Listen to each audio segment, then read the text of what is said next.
we'd hear Christ be magnified.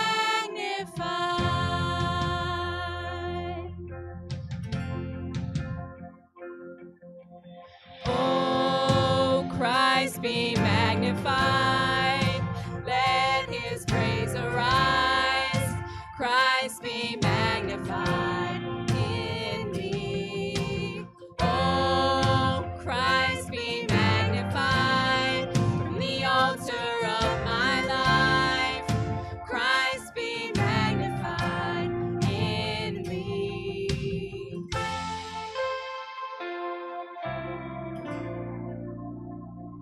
When every creature finds its inmost melody, and every human heart is made in pride, oh, then in one enraptured hymn of praise, we'll sing Christ be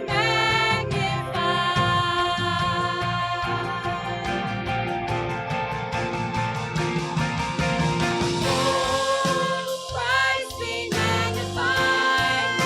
Let his praise arise. Christ be magnified in me.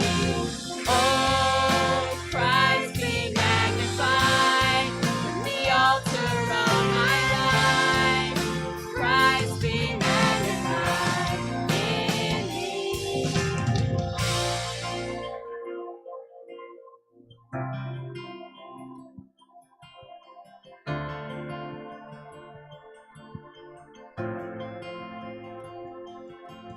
I won't bow to idols. I'll stand strong and worship you. And if it puts me in the fire, I'll rejoice 'cause you're there too.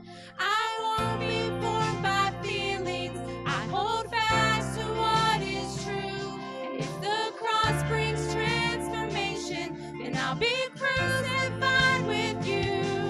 'Cause death is just the doorway into resurrection life. And if I join you in your sufferings, then I'll join you when you rise. And when you return in glory with all the angels and the saints, my heart will still be singing, my soul will be the same. Oh, Christ be magnified. Let his praise arise. Christ be magnified in me. Oh, Christ be magnified from the altar of my life. Christ be magnified in me. Oh, Christ be magnified. Let his praise arise. Christ be magnified in me. Oh, Christ be magnified from the altar of my life. Christ be magnified in me.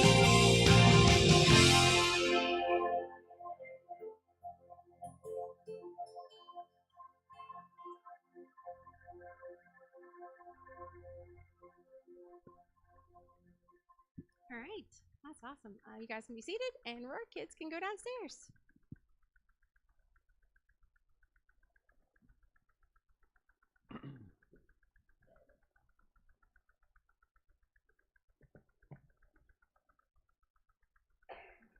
So if you got a Bible, turn with me to the book of Matthew. Matthew chapter 14 is in verses 15 through 21 is kind of where we're going to camp this morning. But we are in the second week of a 3-week series talking about the generous life. And, you know, we started this year with the tithing message, and then we went to last week talking about how to be generous in that generous life. And we talked about the word awareness. How can we just be aware of what's going on around us? So many times we're so tunnel vision and so focused that we've got to get through our day. And some of you, and again, please hear me, I'm not like making fun of you crazies, but some of you are like checklist people, you know, you have just this, you got to run through your checklist, so you got to get done each day. You're just checklist people. Jesse is very much a checklist person, and I'm the one who wants to somehow try to mess up her checklist. And I told you I served the previous pastor I served with at Grace. Tim was very much a checklist guy. He had a note card every morning. He'd get up and he'd write out on his note card the things he wanted to do today. And I love to find his note card and then add some random thing to his note card somewhere along the way. And if he ever watches this message, he'll find out for the first time that it was me that would continue to do that to him. And I don't think he ever knew that it was me. So I would always add most random things like go pick up salad. And just to see if I could, and then you would hear him sometimes go, hey, I got to run to the grocery store. I guess Kim wanted a salad. And so I don't know. I just love to mess with him. But we get so focused that we don't become aware and we don't see the things that are going on around us. So we told you and we challenged you to pray a little prayer this week every morning when you got up that said, God, would you make me more aware of the things that are going on around me? And hopefully you did that this week. And so as we get to part 2, okay, we're aware. We see it. Now what? Okay, it's not enough just to be aware, because we can say, ooh, Matt, I was aware of 5 things this week. Okay, cool. Did you do anything about it? No, you didn't tell me that. You just said I needed to be aware. Okay, cool. Well, now you're aware of them. Part 2 is action. Okay, we become aware. We see there's a problem. Now, what do?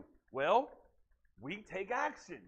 If you see something, do something. If it's available to you and you can handle it and you can take and you can maybe meet a need, then do something. Now, sometimes that gets a little more difficult for some of us because we're like, yeah, well, can I really do? Or do I have enough to do? And I'm glad you asked that question because we're going to get into that here in a minute. But so how can we activate our generosity? So that's point number 1. If you're taking notes and you're writing, some of you are note takers and I am too. So like Jesse laughs at me because anytime we go to one of those pastor conference things, like I am like over here just writing like a mad person. And then I have to go back and try to decipher what I wrote. So now I just take my iPad or my Mac with me and I'll type everything. And so that way I can at least read it. Maybe. Because sometimes you're writing so fast you forget how to spell. Or is that just me? Am I? Okay, cool. So if you're taking notes, write this down. Activating our generosity. The desire to be generous is important, but the desire alone does not make us generous. We make it say, I want to be a more generous person. Well, that's cool. That's awesome. But that doesn't make you generous. You can think it all the time. You can think, you know what? I'm a millionaire. You can think it all you want to. Thinking it doesn't make you a millionaire. But thinking is good enough, right? That's how it is when we think, well, I'm a generous person, but if we don't do anything about it, I want to be. It reminds me of sometimes when people say, hey, you know what? It's a new year and a new me. This year, I'm going to be more physically fit. This year, I'm going to the gym every day. And we are now at January 22nd, and I wonder, how many of you already broke it? Some of you may have made a goal and you said, you know what? I'm not going to eat this year, and you ate it last night. And you're already going, oh, well, it only took 21 days. I did better than I did last year. 21 days. I held on to it. But we'll make these things and we'll say, I'm going to do this. And we have the desire. It's there. Yes, it's there. I want to. Can I tell you, since January 1, I've been going back to the gym. I've been getting into Planet Fitness and getting into the gym and doing all these things. And can I tell you, my body hurts. Okay, my body is sore. All right, from every There's places on my body that I didn't know they were allowed to hurt. And they hurt. Yesterday was leg day. And right now I feel like I'm holding myself up. Okay? Like usually when I come up from my office, come up here, I come up the steps. I'm like, I'm not doing the steps today. It ain't going to happen. I'm not going to make it. So, but you get into this thing and you begin to have your mind, here's what I'm going to do. I'm going to go to the gym. I'm going to track my calories. I'm going to set aside this to do this. I'm going to put it on my calendar. And you become aware that you need to do it. And you've psyched yourself up. Yes, I've got it. And then you never do it. Was it enough just to be aware that you needed to go to the gym, you needed to count your calories, you needed to watch this? Was that enough? Did you see the pounds fall off by just knowing that you needed to do it? If you did, tell me your secret. So, here's the question. What are you doing to be generous? What are you going to do today that'll bless another person? Once we move from a desire to be generous to actually being generous, something amazing happens. We start to see opportunities everywhere. You might notice that the same phenomenon takes place the last time you purchased a new vehicle. And you purchased a vehicle, and then it seemed like 2 days later you saw the same vehicle everywhere. And in your brain you're going, everybody bought the same vehicle that I did. I know when I bought the car that I have now, that whatever it is, the blue car, I know when I pulled up, the first time I pulled into Walmart, I ended up parking right next to another car that looked exactly like mine. And I remember coming out and walking to those vehicles going, which one's mine? I don't remember. I'm glad I have like the remote start, so I could hit the remote start button, and the one that cranked up was mine, all right? So hopefully, maybe it didn't start the other one, I don't know. But we kind of have that mentality. We see it because now we notice it because we have something that's ours, and we're noticing, hey, they got something similar to me. Well, when you and I actually become generous and we begin to do things, we become more aware of what's going on around us. And we'll see the opportunities. It doesn't mean that someone bought the same car you did the same day you did. It just means you're more aware. And you're seeing things. So, it seems simple, doesn't it? Doesn't it seem like it's such a simple thing?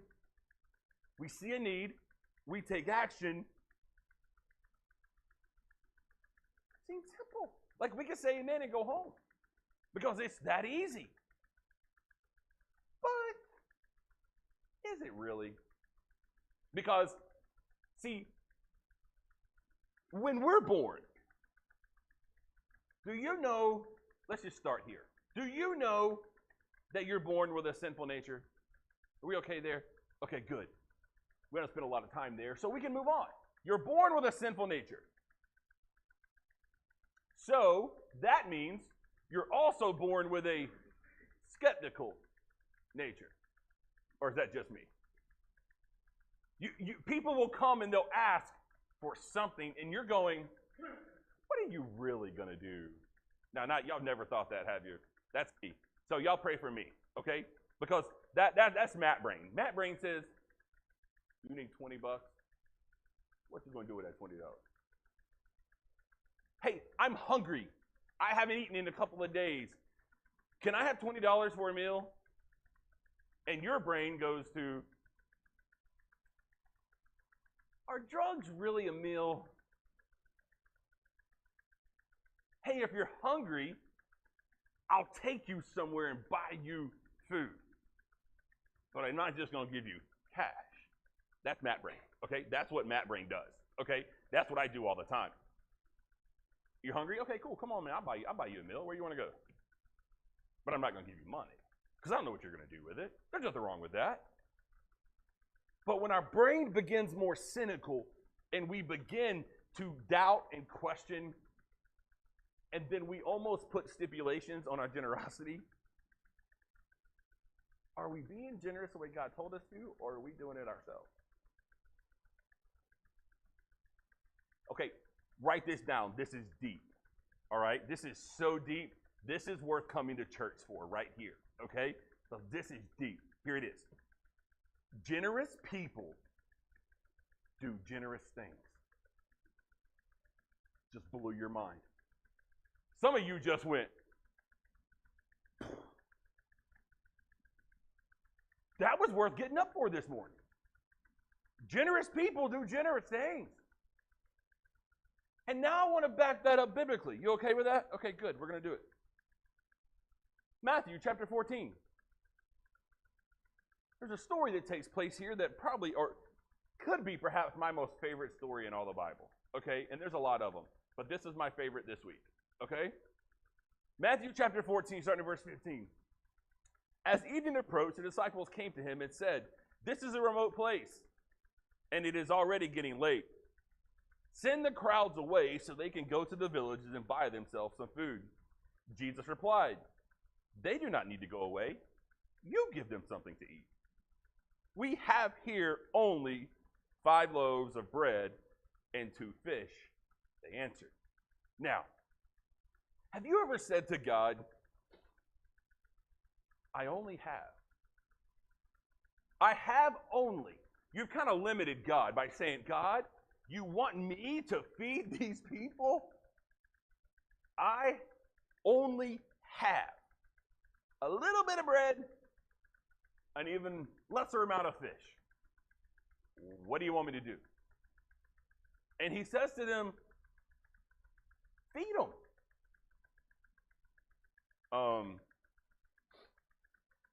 That's crazy. But I wonder, truly, genuinely wonder how many times you and I have said to God, I only have. God, I can't do this. I'm not educated enough, God. God, I don't have this. I don't have this seminary degree that all these people have. God, I can't measure up to that. How am I going to go share the gospel with someone? Isn't that for people with seminary degrees? I'm pretty sure I remember reading in the Bible, go tell, right? Not, go tell if. Can I tell you, I'm going to tell you a secret, okay? My dad barely has a high school education, okay? I think they gave him a diploma just to get out of school so he would leave, okay? We want you gone, just get out of here and don't ever come back. See, my dad sat in the principal's office one day, and the principal said to him, Chris, in this school, you're going to do things my way or the highway. Which one do you want? And my dad said, well, I live right off that highway. I believe I'll take that one. That was the kind of person he was. They gave him the degree and said, get out of here. But can I tell you, no college, no seminary degree, but the man can preach circles around some doctorate-educated people that I know. Why? Because God educated him. He fell in love with the Bible. And the man can preach circles around most people that I know. Because he fell in love with Jesus. And can I tell you, if you have only, can I tell you that's enough when you put it in God's hands? Whatever your only is, when you put it into his hands, you got the recipe for a miracle. But so many times we talk ourselves out of it. Because we'll say things, I don't have enough. God, I can't give enough. Like we talked back with tithing, saying, God, I can't afford to tithe. And I'll tell you, you can't afford not to. When he says to you, give to me and watch what I'll explode heaven and open up the windows and pour the blessing down on you. Sometimes you're going, God, did you miss me? Because I think you missed me with it. I gave. I'm tithing, God. And life's still rough. And God's still looking at you going, I got you. Remember, it's you and me together forever. I got you. When you and I give and put it into his hands, something amazing happens. Because let me give you a little background. In this story, the Bible tells us that there's 5,000 people, 5,000 men who have gathered here about this time. And they're listening to Jesus talk. Could you imagine 5,000 men in one place anyway, especially at a church thing? Like coming to a church, 5,000 men in one location. What that must be like. But here they are, 5,000 men sitting on the hillside listening to Jesus speak. They didn't need any big ticket item. They didn't have to give away guns and give away these things to draw a crowd. It was just simply Jesus and Jesus alone. And that's all they needed. Can I ask you a question? I have no problem with drawing a crowd. I was in student ministry for 20 years. Trust me, I know every gimmick there is to try to draw a crowd. But if I said to you, we're going to go to a conference. There's no music. There's no gimmicks. It's just a man standing on a platform to open up the Word of God. And he's just going to read the Word of God. I wonder how many people have signed up for that trip. And here Jesus is standing on a side of a mountain teaching. And 5,000 men, doesn't include the women and children. Most theologians will tell you there was roughly 20,000 people on this hillside that day, listening to Jesus. 5 pieces of bread, 2 fish. And Jesus tells his disciples, you feed them. Okay, raise your hand in here if you think you could feed 20,000 people with 5 pieces of bread and 2 fish. Anybody? That wouldn't feed this crowd.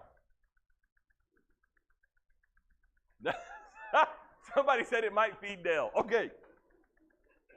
So, that's it. That's all they had.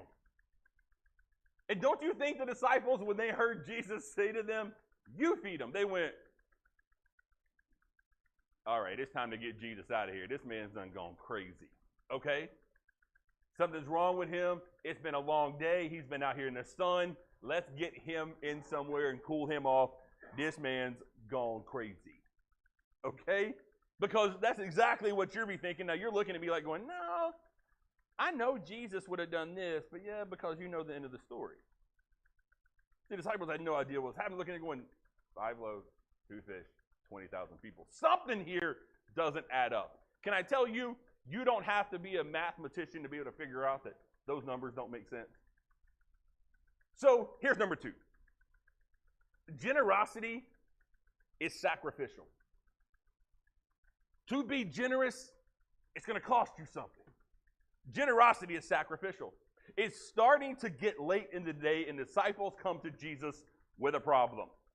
And they say to him, hey man, it's starting to get dark. These people got to be getting hungry. The disciples are really concerned that if these people are not sent home to get dinner, they're going to get forced to, they're going to have to travel all night. And traveling at night is not fun. And this is when all the accidents begin to happen in this time. It was very dangerous to travel at night. And these disciples are thinking through all of this because you know you've never thought the worst about anything. You know, you've never been like these disciples thinking, well, if we don't get him out of here, we're going to have to travel at night. It's getting late. We've got to get out of here. And so they begin to put Jesus in this little bit of a corner and saying, Jesus, send them home. Send these people away. Let's send them home to make sure they're able to get what they need and get back to their families. Or maybe the disciples were thinking Jesus would do some sort of crazy miracle to make sure that everyone had the food they need and got home safely.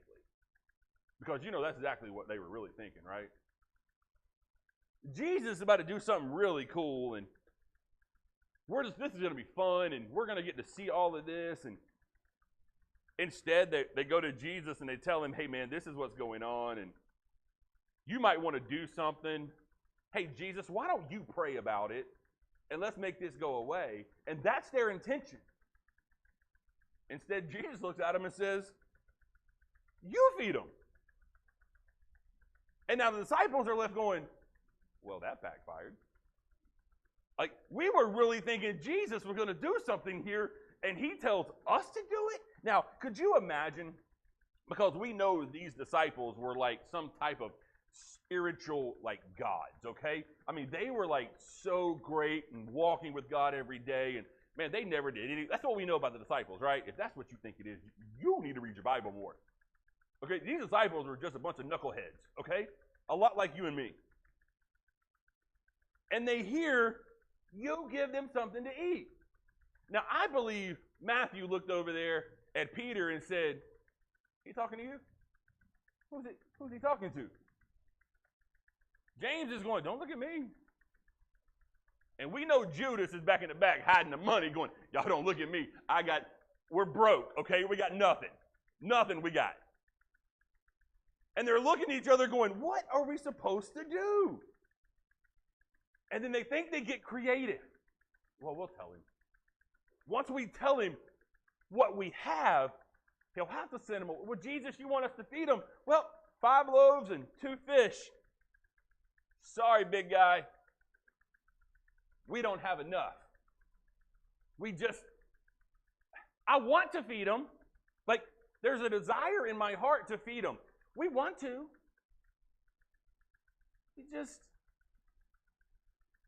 We can't. We don't have enough. That's the first thought that went through their brain. We don't have enough. Now I wonder, you ever said this to God? I don't have enough time, Jesus. What about, I don't have enough money? I don't have enough influence. I can't do that. See, we identify the opportunities to be generous, and then we allow our limitations to creep in.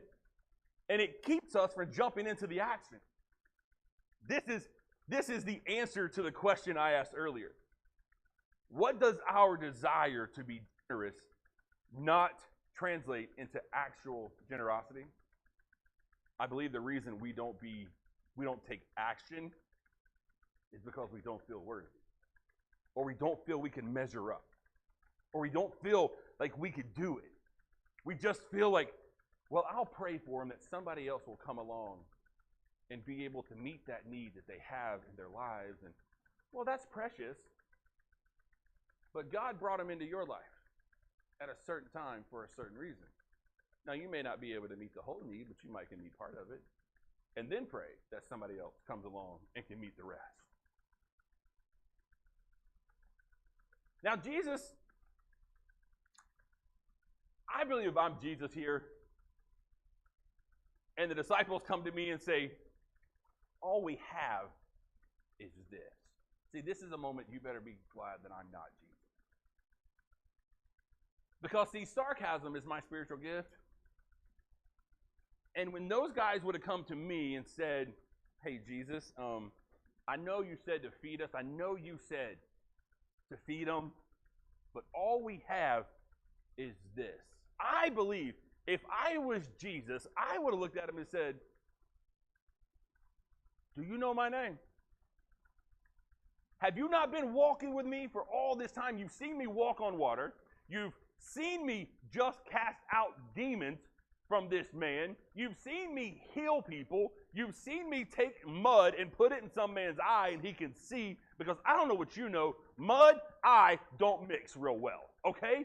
But mud in the eye and the man can see. You've seen all of that, and you're still sitting here wondering, can he feed these people? Now that's me if I was Jesus.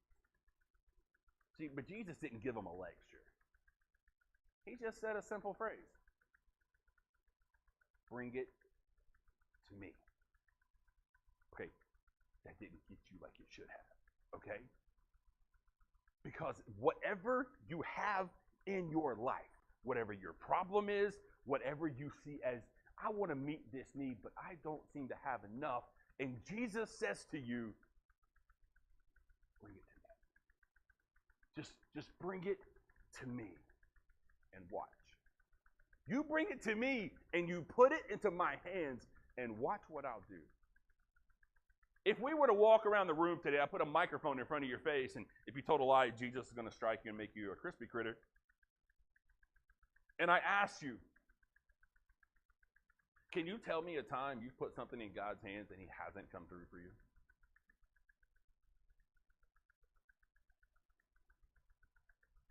I don't think we'd be here very long. What if we reverse the question and said, can you tell me a time where you put something in God's hands and you saw him come through in a way that made no sense? I think we'd be here for a while, wouldn't we? And yet we still doubt. So he says, bring it to me. Look at verse 19. And then he directed the people to sit down on the grass, taking the 5 loaves and the 2 fish, and looking up to heaven, he gave thanks, and he broke. Then he gave them to the disciples, and the disciples gave them to the people. They all ate and were satisfied. And the disciples picked up 12 baskets full of broken pieces that were left over. The number of those who ate that day was about 5,000 men, beside the women and children. Okay, here's where I think God sometimes shows up and shows off a little bit, because after all, he can. He takes the 5 loaves and 2 fish. And they have a little. All they really have left is a little bit of a fish sandwich. Is kind of what they have. And Jesus looks and he says, "God, do what you do. Show these people how awesome you are." And then he hands them to the disciples and says, "Go feed them." Now, I'm going to put a little Mattology on this, okay? Because I wasn't there. Dale can explain it later. I wasn't there, okay? I don't know what it was like. But here's what I envision, okay? Play with me for a second, okay? Because we know the disciples. They're great men, right? They're awesome. They've never done anything wrong. Here's what I'm imagining. Matthew takes the first basket, and he's going, "This guy, here, have some food. It ain't going to be enough for you, but here, you have a little bit." John's over here going, "Oh, this guy, can y'all believe him? Here, try. Don't take too much. Save some for the rest of them." And they're walking back, and then they're going, "Well, I ran out. All right, I'll go back up here. Let's just go see what he's got to say now." And he gets up here, and they realize, "There's another basket. What in the world?" And so they're taking, all 12 disciples are now walking through the hillside going, "Where's here? All right, I don't know what's happening, but you can have a little bit. You can have a little more than she did, because apparently we got enough. I don't know what's happening. Here, you can have some too." And they're walking back here, and they're going, "All right, I'm out of that basket. I got to come back up here now. What in the world? What are we going to? There's more food. What in the world is happening?" And they're walking through the people, and each time they run out of this basket, they go back up there, and there's more. And they're going, what's happening? They keep going back, and there's more food. And they pick up the food, and now they're going, "Well, we've already been through the crowd one time." Because the Bible says they ate and were satisfied. That means they didn't get just a little bit of a piece of a bread. They didn't have communion. Okay? Where you get that big old wafer, you know, that thing that fills you up real good? They didn't get just a wafer piece of bread, okay? They got bread, and they had enough fish where they ate and they were satisfied. That means they probably walked through the crowd a couple of times. Can you imagine walking around, 12 guys walking around 20,000 people? Do you think maybe, again, that seems like chaos to me, but I could imagine maybe they gave each person a basket. Here's one for you. Here's one for you. I don't know. Maybe they just said, "Here, take one, pass it down." That was before COVID. It blows my mind. My little Matt brain cannot compute that. It just can't. It can't compute that. I'm looking at this going, how's that possible? And then he doesn't stop there, because he's already done the miracle, right? Everybody's ate. They feel good. They got to go walk off the meal. Good thing they got to walk home because they ate and they were satisfied. And then the disciples looking around going, yeah, Jesus, I think everybody's ate. Everybody's all got, they all leaned back on the side of the mountain going, oh, man, I need a nap. They felt good, Jesus. Hey, we didn't get anything to eat, Jesus. And he goes, oh, yeah, you dummies, come here. Because everybody ate and was satisfied, and there were 12 baskets left. How many disciples were there? Oh, cool. Dale's with me, because he was there. So, 12 baskets left over. Now, again, matology here, okay? The Bible doesn't say this. That's why I'm standing down here and not in the pulpit when I'm about to say this, because I don't know what happened to the other 12. I'm telling you matology, okay? This is what I would have done if I was Jesus. This is what I would have done. That faithful little boy that said, hey, I don't have much, but I have 5 and 2. You can use it if you want to. Matology. I believe Jesus made every one of those 12 disciples pick up a basket and take it to that little boy's family. Because mama, you know mamas, you mamas in the room, y'all never worry about anything, right? Because you probably thought, this woman probably thought, did I give my baby enough for lunch? He's been out there all day. Did I give him enough to eat? I don't know if I haven't. I hope I did. I hope I gave him enough to share with his buddy. Did I give him enough to do that? I hope he ate well. And then here comes this little boy walking back in the house going, Mama, I'm going to need you to sit down for a second. And she's going, I didn't give him enough to eat. I'm sorry, baby. I'm a terrible mother. I'll give you more tomorrow. And she goes, Mama, I brought some friends home. And they got some food for us, Mama. And Mama's probably sitting there thinking, oh, thank you, Jesus. That was the last little bit of food I had left. I didn't know how I was going to give him more tomorrow. Now, that's what matology says, okay? And here's why I think that's what happened. It's because when you give to God, he always gives to you. That little boy probably caught a blessing that day that he never forgot. When you give, and you give generously, God will give back to you. But when you give and you say, well, I'm giving because Matt told me to give, can I tell you, Jesus sees that too. And he looks at your heart and he says, man, you're not giving this for the right reason. You're giving this to get something out of it. You're not giving this for the right reason. I'm not doing this for you. Hey, just keep giving. Appreciate it. I'll still use your gift, but I don't like your heart. Your heart's ugly. So here's what I want to tell you. This is where we're going to finish. What we have plus who God is equals enough. You hear me? What we have plus who God is equals enough. You can never say to God, this is all I have. I don't have enough. And God's looking at you going, who do you think I am? You give what you have, and God says, I'll take care of the rest. You just give. You just act, and I'll take care of everything else. Because he's good like that. Can I tell you that activating our generosity makes everything better? And let me tell you why.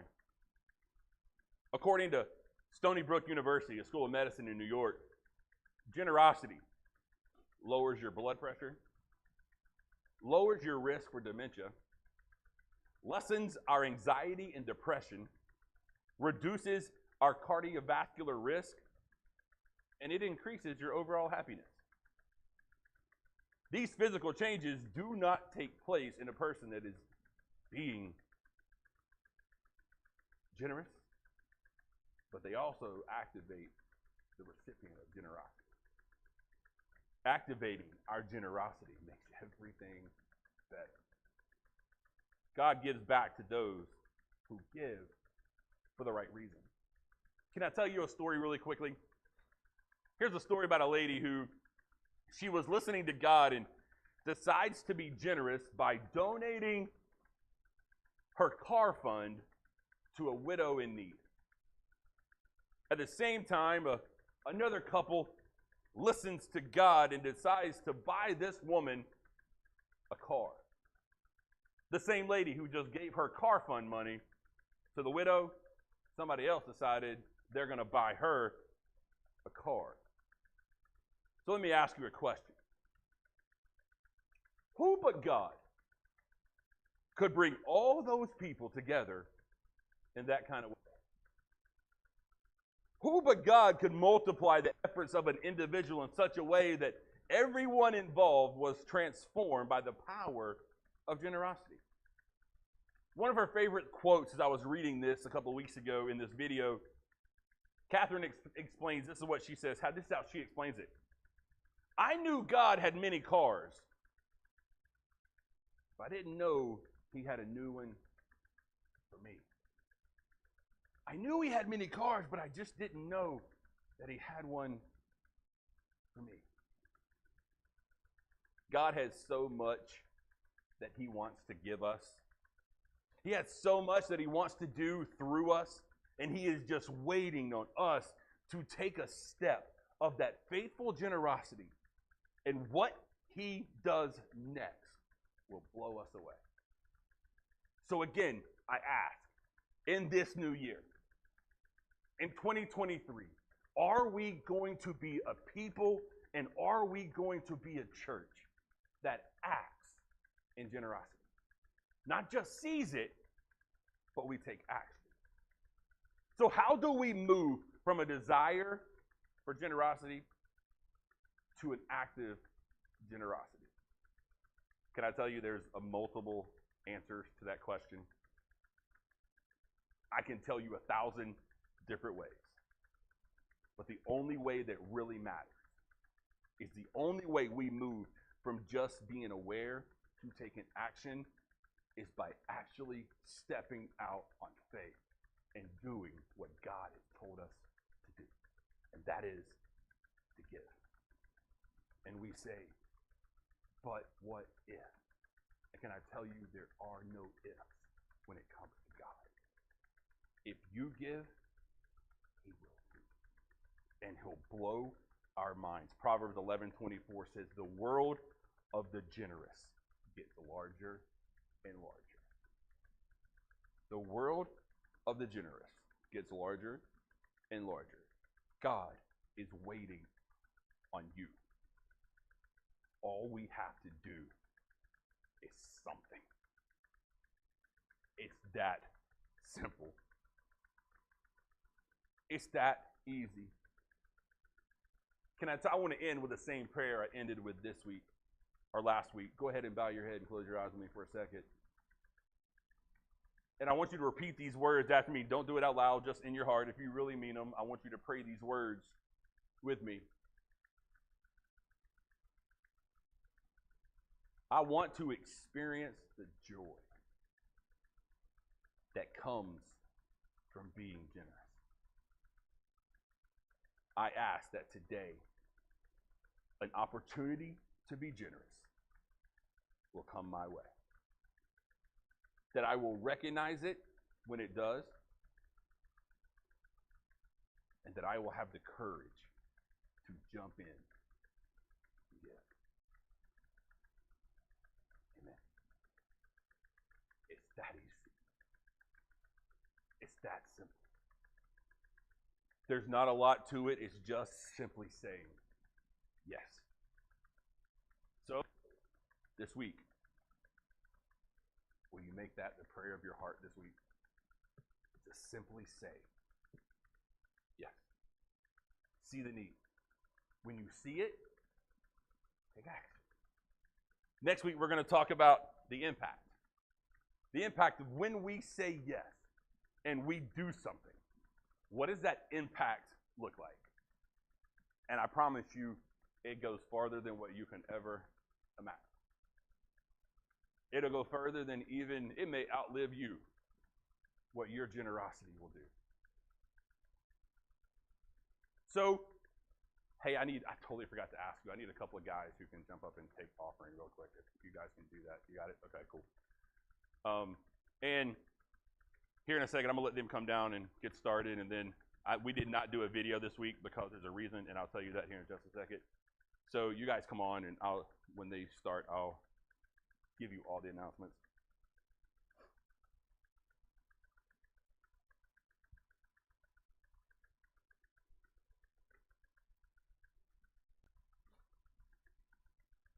All right, buckle up. You ready? We've got a lot here. Tuesday work nights, they're still going on.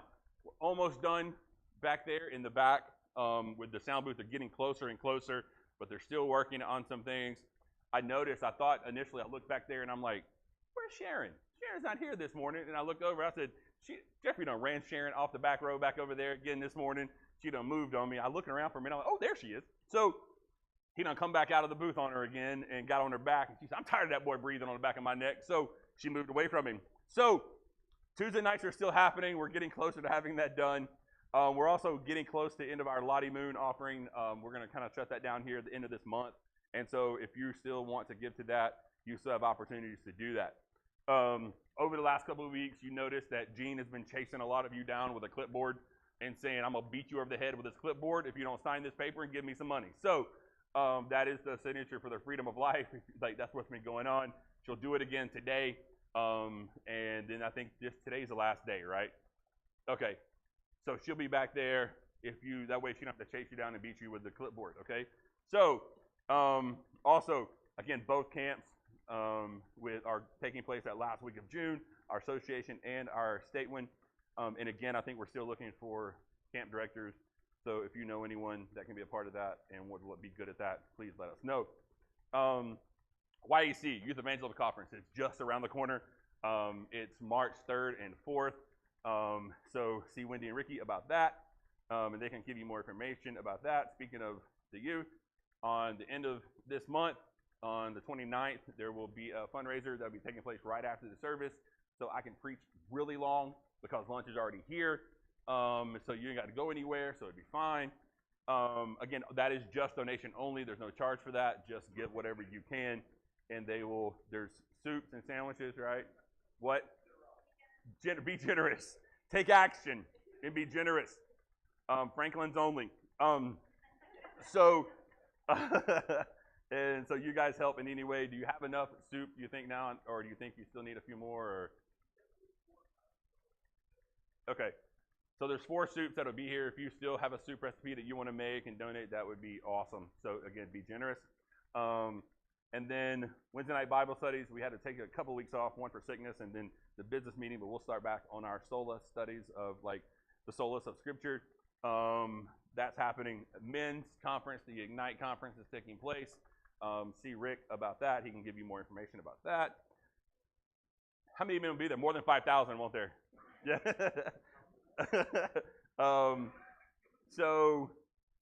Don't forget about the Bible reading club that George got going on up here on the door. You can put your gold star or your check mark or your green stars or whatever stars you want to be. You can do that up there. There's reading plans around. Also, you've seen on Facebook and different places about our kind of new ministry of collecting some of the goods and things to put into kind of a homeless bag kind of thing to reach out to the homeless in our community, whether it be through us or through the mission. There's opportunities for you to do that. You can see that go to our Facebook page, and you can see all the different items. And there is a box back out here in the welcome room where you can drop your stuff in, and they will be putting those together. Also, I have a list here, and we'll move this to the back here in just a second. But this is for our Valentine's banquet that is coming up on February the 12th. That's a Sunday at 5 o'clock. And the thing says, everyone welcome. You don't need a date. And we provide childcare. So you can come. You're single. You can still come. You can bring your date, bring your boo if you want to, and that'll be just fine. And bring your children because they have childcare and they'll provide that for you. All right. So that will be I don't see a cost on here, so I'm assuming just come on, all right? Donation, be generous. So that is on that Sunday, February the 12th. So, fellas, you're looking for a free date for your wife? We said free. You ain't got to take her out anywhere on Valentine's Day. We got you covered, brother. Sign up, all right? You can you can get a bag of dates at the grocery store if you need them. And then we got one more. If you haven't seen it in the paper this week, we do have a new county record holder here with us in swim, Mr. Jacob back there. So was it in the 50? Is that what it was? And so that's awesome, man. And so he swam really fast. What was the number? Do you remember? 21.8 seconds to swim 50 meters. Anybody want to challenge him? Anybody? He's accepting all challenges. Brian said he'll challenge you to cannonballs. And so that's awesome, man. And so you guys have a great day. Here's why I forgot to tell you, here's why we did not do a video this week is we found a new tripod setup and a mic holder with a microphone and all that kind of stuff. Because after the last couple weeks, we noticed that the sound was not picking up great on mine and with the woods. And so we're like, okay, we're going to update this quality a little bit when it comes to sound and things like that. Because I had some people say, I couldn't hear what they said. It was too low. And so I was thinking, man, all right, I heard them pretty well. But all right, maybe just because I was sitting right here. And I heard myself because I was speaking. So we have a new setup. So what we're going to do, we're going to pass that around each week. And here on this Sunday, we're going to pass it around. And you guys get to hold on to it for the week. So you're responsible. If you break it, we know who did it because you have it. And so we'll just replace it. Okay? I'm just kidding. If you break it, Jeffrey will hunt you down. And so we'll pass that around here this week. We already got somebody in mind. I haven't asked them yet, but they're going to do it. And so we'll pass that about here in just a second. All right? Now, have a good day. Go to the grocery store, buy you some dates, and be ready for the 12th. All right? Have a good day.